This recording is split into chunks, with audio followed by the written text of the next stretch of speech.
তোলাবাজি, জোর করে জমি হাতিয়ে নেওয়া, দুর্নীতি, হুমকি সহ একাধিক অভিযোগে এন্টালির প্রাক্তন বিধায়ক স্বর্ণকমল সাহা ও বর্তমান বিধায়ক অর্থাৎ তার পুত্র সন্দীপন সাহার বিরুদ্ধে এককাট্টা এলাকাবাসী।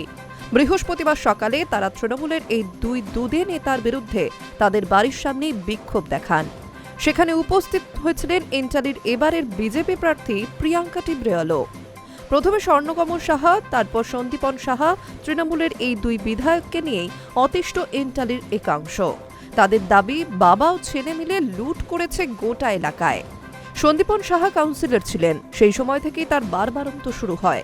অভিযোগ, একাধিক এলাকায় ফ্ল্যাট বাড়ি দখল করে টাকা না দেওয়া, জোর করে তোলা আদায়, মিথ্যা প্রতিশ্রুতি দিয়ে টাকা হাতানো সহ একাধিক কর্মকাণ্ডের সঙ্গে যুক্ত এই দুইজন। এলাকাবাসীর দাবি, তারা অত্যাচার সহ্য করতে না পেরে এদিন বিক্ষোভ দেখানোর সিদ্ধান্ত নেন।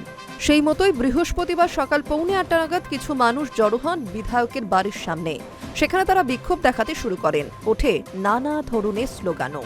যত বেলা গড়ায় ভিড় বাড়তে থাকে, বিক্ষোভ পরিস্থিতি আরও মারাত্মক রূপ নেয়।